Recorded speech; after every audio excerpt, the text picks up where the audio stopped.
You're still watching News Tonight. This is the weekend edition, and in our special focus tonight, the global climate crisis is having an increasing effect on Africa's people and its food basket. At the International Climate Conference, UN Secretary General Antonio Guterres warned of a catastrophic impact if nations do not take action to limit their greenhouse gas emissions. Africa is already struggling with the effect of a more volatile climate. Important decisions must be made now, and COP25 is our opportunity. The latest just-related data from the World Meteorological Organization show that levels of heat-trapping greenhouse gases in the atmosphere have reached another record high. Global average levels of carbon dioxide reached 407.8 parts per million in 2018. And I remember, not long ago, 400 parts per million was seen as an unthinkable tipping point. We are well over it. The last time there was a comparable concentration of CO2 was between 3 and 5 million years ago, when the temperature was between 2 and 3 degrees Celsius warmer than now, and sea levels were 10 to 20 meters higher than today. The signs are unmissable. The last 5 years have been the hottest ever recorded. The consequences are already making themselves felt in the form of more extreme weather events and associated disasters, from hurricanes to drought to floods to wildfires. Ice caps are melting. In Greenland alone, 179 billion tons of ice melted in July. Permafrost in the Arctic is thawing 70 years ahead of projections. And Antarctica is melting 3 times as fast as a decade ago. Ocean levels are rising quicker than expected, putting some of our biggest and most economically important cities at risk. More than 2/3 of the world's megacities are located by the sea. And while the oceans are rising, they are also being poisoned.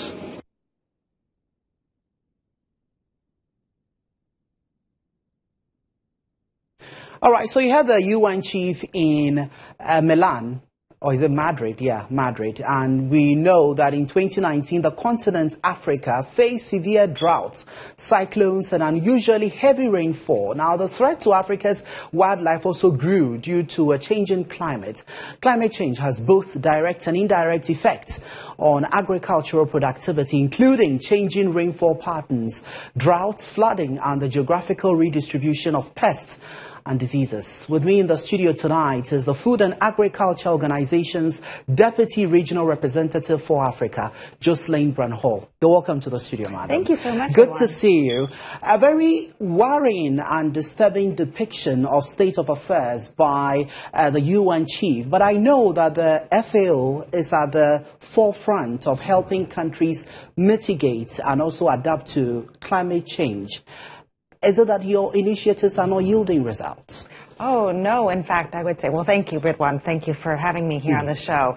I want to start by saying I think actually our measures are helping reduce the effects on damage or reduction in yields on agriculture.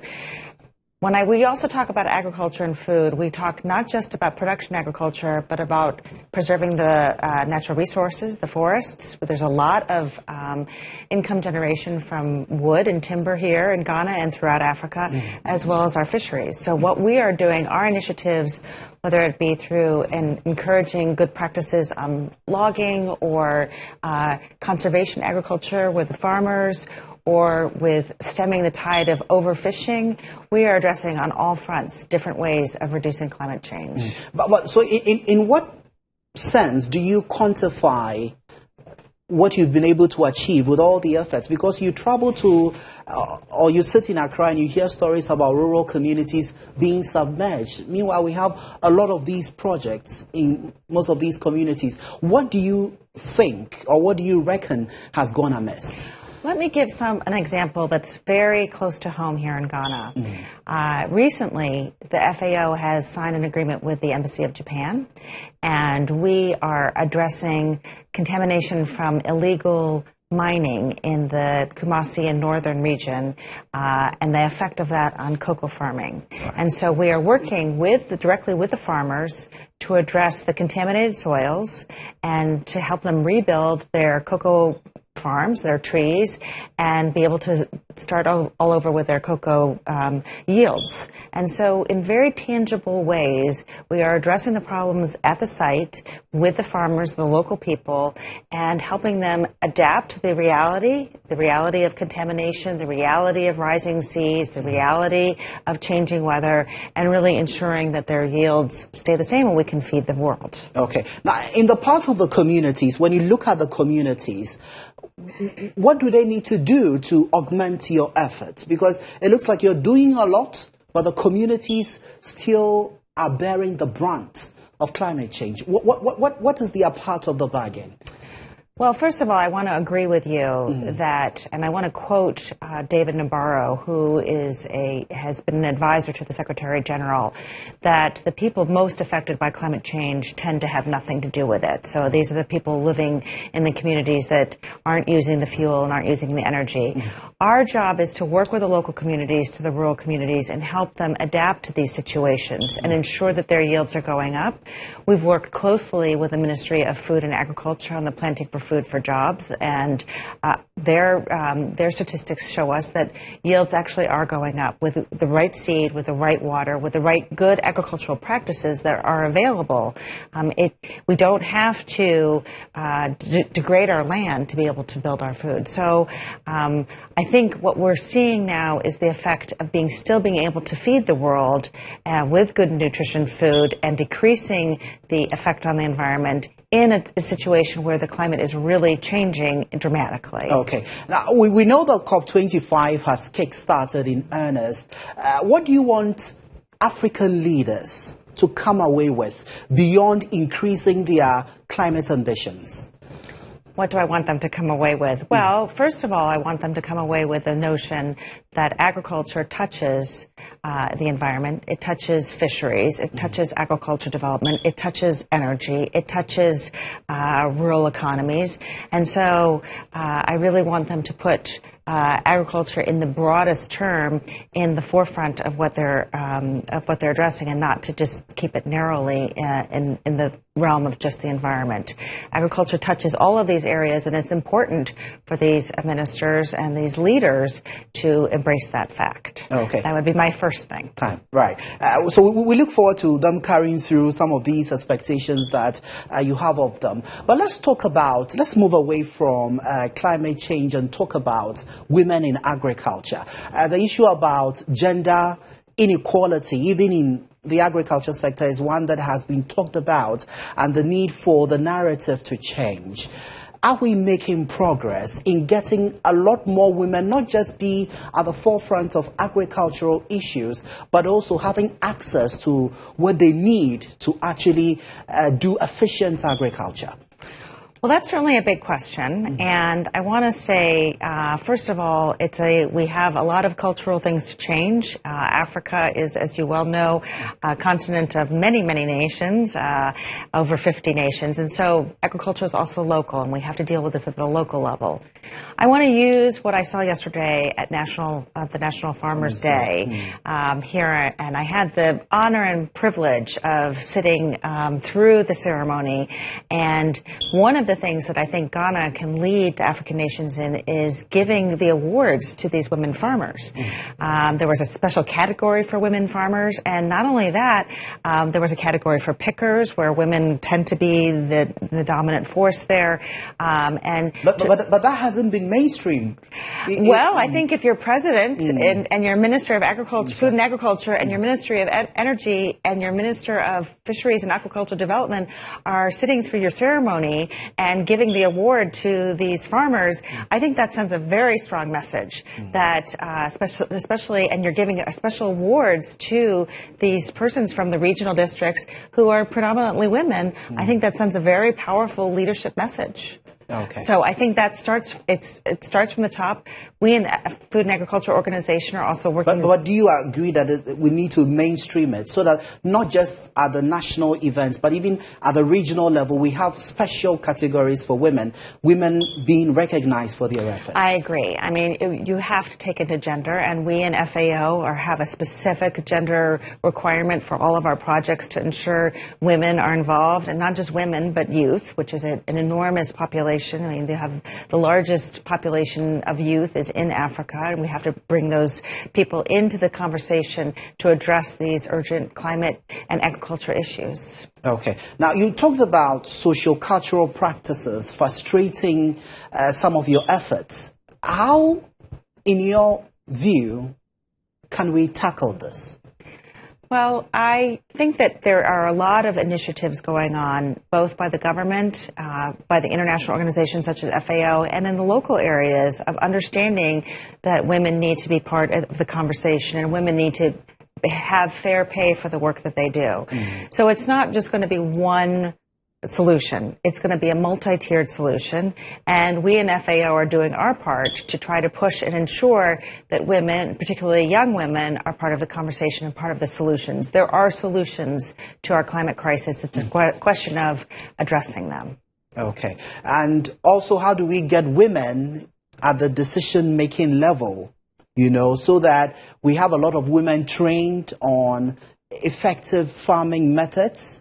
And we just don't have the men take the decision, but even at the decision-making level, we have the women making the strongest of push. Well, of course, you have to have a woman seat at the table, mm-hmm. and I hope that myself, in my position, I can help lead women. I have met some incredibly creative, energetic women entrepreneurs here in Accra, throughout Ghana, and it's going to have to be a conscious decision to do that. And I have, everywhere I go, I see the energy and the possibility of the women farmers and entrepreneurs, agribusiness persons, and we just need to continue to encourage them through our programs and oftentimes just through awards and thank yous. All right. But how do we also improve the lot of female smallholder farmers? Because a lot of the time they complain that funding, men tend to have easy access to funding. There are women who are going for funding and people are demanding to sleep with them before they offer them support and all of that. Sometimes when I hear that, it makes me angry. But at your level, at the United Nations, how are you improving access to resources, especially for women? Here in Ghana, we're working on a specific project to work with the private sector and as well as with the banks to provide more finance. And we're developing a set of policies with the private sector and the smallholder farmers, such as women, to understand what the private sector needs to be able to fund these small entrepreneurs, but also what we need as international organizations to move forward some of these big issues about gender equality. And through our policies and what our sort of normative ground rules, we will include that women need to have access to the finance that men have and that they shouldn't have to do anything special or underhanded to be able to have those same opportunities. Okay. And so you're still watching News Tonight, just in case you just tuned in, and this is the weekend edition. With me in the studio is the Food and Agriculture Organization's Deputy Representative for Africa, Jocelyn. And just a while ago, we were talking about gender equality in the agriculture sector. Now I want us to talk about digitization. We have a lot of Africans at the forefront of technology and innovation issues. But it looks like when it comes to farming and other aspects of agriculture, we are not leveraging enough. What has accounted for this? Well, first of all, farmers tend to be the lowest income or the poorest people, so their access to the internet and the digitalization is difficult. But there are many, many opportunities for this, and we are working on that. I want to give you two quick examples. One, we're working with the Ministry of Food and Agriculture on collecting market data so that farmers have more access to what data is out there.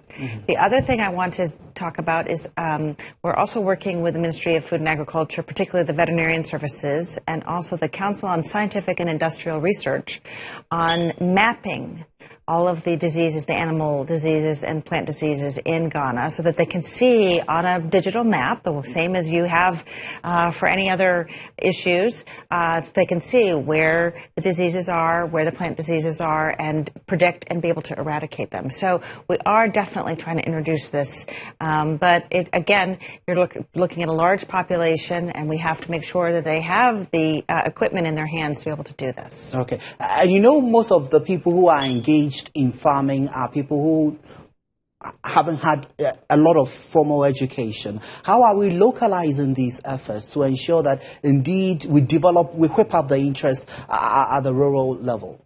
Well, in terms of these applications or these, even though going into it might be difficult and the people who are developing them might be more complicated, that we're actually making these applications quite user-friendly for your average person. And I think if I have seen people who have low levels of education be able to adapt to these types of applications or these ideas on the internet. And so it's perfectly possible here in Ghana. It's just a question of being able to reach so many people. And we're definitely working with the ministries to achieve that. Because I'm sure if you are able to leverage, then we would even be able to tackle properly the issues of climate change, because then the farmers are able to get weather information on their devices and be able to prepare towards it. And you wouldn't believe it, but there are a lot of people out there with low levels of education who are very technically smart with their phones and can receive pricing information, production information, weather information that really empowers them to be making good decisions about agriculture production. And it's not just crop production, it's fisheries, it's timber industry. So there's a lot of possibilities out there, and we have to rely on digitalization because if we're going to create the food that we need for 2050 for 9 billion plus people, we're going to need to do it better, faster, and more in efficient ways. Okay. Now, we're almost wrapping up our conversation, but I would want to find out I know this year has been eventful for you. You've been involved in a lot of activities. Even recently in August, you were in Durban to look at the SDGs and how the media can improve coverage. Do you reckon that the media is really doing enough to drum home the target and the need for us to fast-track efforts in realizing them? Well, of course, I'd always like to see more. I'd like SDGs to be a household name, and I would think that the media would be able to do that. I think in Durban, as you talked about, FAO brought together all the media that we knew from different countries, and we talked to them about how to push the Sustainable Development Goals. Of course, more can be done, but I think just conversations like this, where we can make climate change and Sustainable Development Goals household names for your average person watching this show, is a real help to our being able to achieve the Sustainable Development Goals. Okay. Finally, before I say goodbye to you, we are almost entering 2020. Based on the monitoring report you have, what are we likely to see from your outfit in 2020? How are you re-strategizing? Well, we have a new Director General for the FAO, and so obviously this is a new era for us, and we also are coming up to a new budget time. I think, of course, climate change is going to be at the center of a lot of our work, because it's one of the drivers for food insecurity right now, and another driver, unfortunately, is conflict, and there's many conflicts throughout the continent here, and then economic downturn. So those are the three things we really need to focus on. Let's take that again. So it's climate change, conflict, human conflict, and the last one is the economic downturn. And because most African countries rely heavily on agriculture to drive their GDPs. And if the GDP is down, then agriculture is down, which creates poverty in the rural areas and for the farmers. So those are our three big ticket items. The Director General has also come forward and talked about dryland agriculture, which is very key here in Africa, as well as tropical agriculture. So I think we're still, we're looking forward to this next decade and to be in the center of ensuring that people have safe and nutritious food and enough of it. And here in Africa is a really important place for us to be able to do that work. All right. Jocelyn, thanks for talking to us tonight. Thank you so much. Jocelyn Hall is the Food and Agriculture Organization's Deputy Representative for Africa. And tonight we've been talking about climate change, we've been talking about women in agric, and of course, digital farming. You're still watching News Tonight. We'll be back.